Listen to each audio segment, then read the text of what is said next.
Okay, in the second video for our checklists, we'll have a look at how to create a new checklist. So in preparation, you go in and update any categories and activities, update any resources that are used on the new checklist. Then after that, we go into the checklist page, create a new checklist by hitting a button, fill in the details about that checklist, and then you go through add each checklist item, and I'll also show you the details on those checklist items, how you set them up.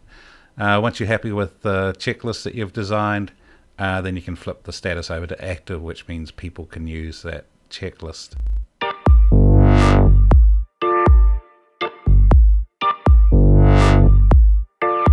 For this demonstration of creating a checklist, I'm going to create a checklist for the validation process area for CMMI development version 1.3, and there's this nice document out on the web from Software Engineering Institute about CMMI Dev 1.3. Here there's a section that describes validation, and the thing I'm interested in is using these specific practices as my checklist items, so that's what I'm going to use to develop the validation checklist. I'm going to check that these things have been done as well. I'm going to add one more checklist item just to get feedback on the results of the validation from the team's point of view. From our flowchart before, the first thing I'm going to do is this area here. So I'm going to create any categories I want for this new checklist and any resources. So let's have a look at that. So for showing this, I've signed in as a user who is a manager.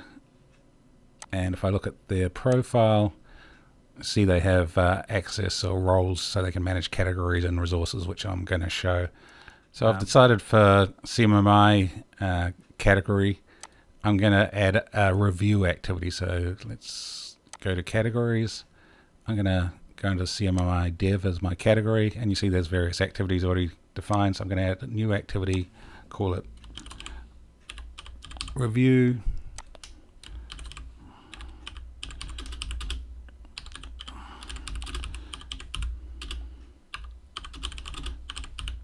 And this way I can tag checklist items to say that an activity associated with reviews, and later on when I look at metrics in video 3 we can see how we can analyze just on specific activities. So let's create that. So now we see review is an activity.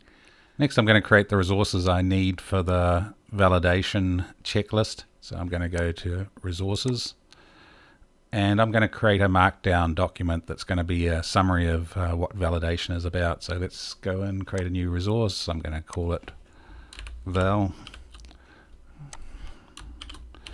Overview of CMMI Validation.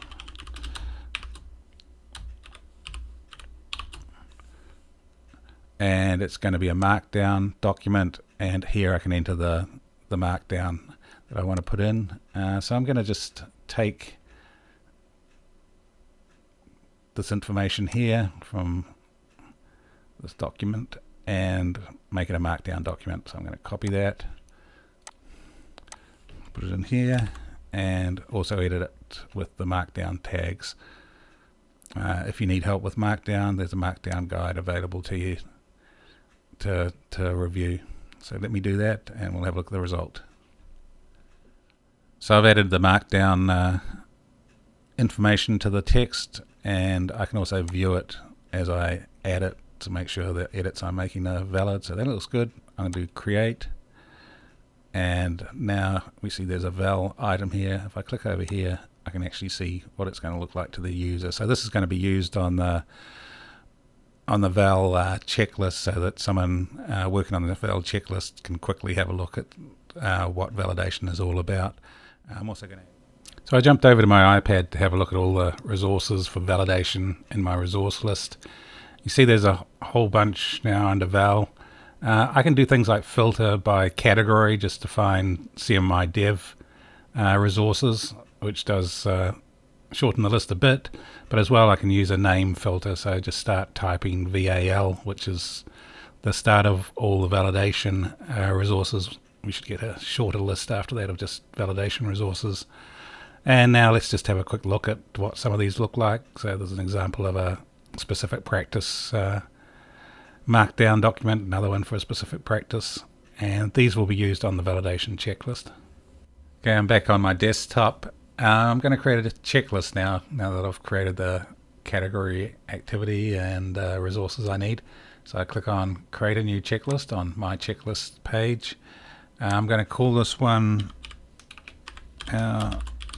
checklists val, and I've given it a description.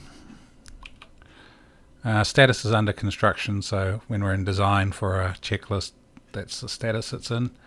Target date, I don't really need to do this now, but I'm going to set a target date 1 week in the future, so it'll show overdue if I haven't completed the checklist by then. I'm going to select one of the teams I'm a manager of, so sales, and the category for this checklist is CMMI dev. Assignee, I'm already assigned as an assignee by default because I created this checklist, but I can also add another assignee, so I'm going to add the normal user as someone else who can work on this checklist. And in resources, I'm going to add a couple of resources. So first, the CMMI engineering the work as a video, that includes validation, so I'm going to include that. And I'm also going to add a resource, one of our validation ones we created, so this val1, which is an overview of validation. I'm going to add that as well. That'll be useful for someone working on this checklist. So I think we're all ready to go, so I'm going to do create. And now we're in a mode where we can start adding the checklist items for this checklist. So I'm going to start adding checklist items. The first one I'm going to do is for specific practice 1. So I do create a new checklist item. The name is specific practice 1. And the description. The sequence number is 10. It'll keep adding sequence number 10 later than the one before, so you can use this to order the checklist items. But if you're entering them in order, they should come out in order. I'm going to assign an activity to this, so it's part of the preparation process. So just so I can tag all the preparation type checklist items together, be able to do analytics on those later on. I have a resource for this. It's in the val set. So this one here has more details about selecting products for validation. Then the last part of creating an item is decide what sort of results should be collected for this item. Normally you're just going to do a checkbox, but you can also use ratings. I'll show that later on when you would use a rating. You have a choice of allowing users to enter not applicable, where it may be a choice in their project to do or not to do the checklist item, so it's better in that case that they, if they don't end up having it on their plan, not to have it in the list of checklist items, so they can select not applicable if you select that. For this type of checklist, all these items are applicable. And then the last part is to require users to also enter evidence along with the checklist item for why they made the particular result selection that they did. So I'm going to say yes to that, and we're going to create the item, and we now see the first checklist item in there. We'll jump forward and show you most of the items in here, and I'll show you how to add a final checklist item just to do kind of a survey or a review at the end of this. So I've added the 5 specific practice checklist items that align with CMMI's validation practice. I'm going to add one more. It's not strictly a CMMI item, but I want to also capture a rating from the team on how well they think they did validation. So I'm going to create a new checklist item. I'm going to call it validation effectiveness rating, and for this one I'm going to include in the description a scaling, so telling people how to fill this in, what scale they should use, so that there's some normalization across teams on how they rate themselves. You see here the sequence number is 60. It just shows the next sequence number above 10 above the last one. I'm going to add an activity. I'll put it under review as the activity for this one. I don't have a resource for this. Now where this is really different is for the checklist result. I'm going to take it as a rating. I don't need evidence for this one, so let's create this.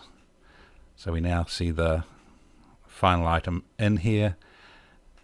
The final thing I need to do when I've completed a checklist is change it from under construction. So I click on under construction, and I'm going to change it to the next workflow status of active, which means it's now presented as a checklist that someone can fill in.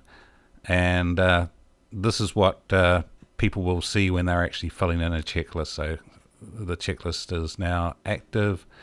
We see the checklist items. We see down here, instead of showing a checkbox, it actually shows a indicator that you need to go to the details because evidence is needed with these ones. You can't just fill it in on the main screen or check them off. You need to go into the details screen and add evidence for the item. And then we see our final item here, and this one we see is presented as a rating. So this is where you can select one of the 5 ratings, and that aligns with the description I gave in the item. So let's have a quick look at filling this in from the normal user, who is one of the users that were assigned to this, just to get a feeling what a completed checklist looks like. Finally, let's have a look at this checklists val checklist for a normal user. So I've signed in as you see here, normal user. So they see all the checklists that have been assigned to them, and this our checklist val has been assigned to them. We saw that earlier in the design. This is what it looks like to a typical user who's been assigned to a checklist. This is the page where they can enter the results for that checklist. They also have the option of seeing the extended view of the checklist, so seeing things like date targeted. I'm just going to use the shorter view. And in here we see where a lot of these items, you actually need to go into the item details to fill out the details because the evidence is required. So let's do that for perform validation. And evidence is required, so we do have evidence of performing this validation. So let's go to here and download the software validation reports, which is good evidence. And say see attached. So now the evidence is there. I can also fill out the result and say had a good completion of this activity. I can enter any comments I want about this.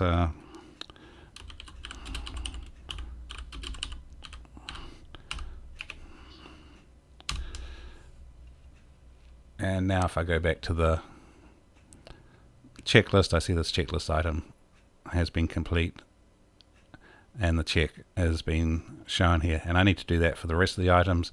I also need to fill out the validation effectiveness rating, so let's have a look at that.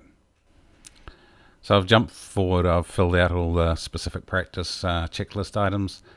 So now we get the team together and set our validation effectiveness rating. I can set it from here, just select it, or I can go into the details. I'm going to go into the details because I want to put in a comment. So you see here, mostly went well, but we could improve the timeliness of our validation results analysis. And so I'm going to say it's about a 4 based on this list here. Went pretty well, but we've got 1 improvement idea. And if we go back, we see that everything's filled in, looks good to me.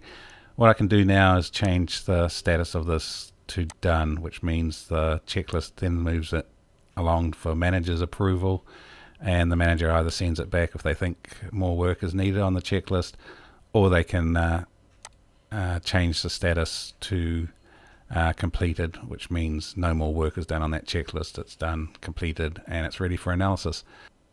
You'll also notice here we have a checklist score being assigned based on the checklist items. Next video, I'll look at the data analysis section of this, as well as creating templates.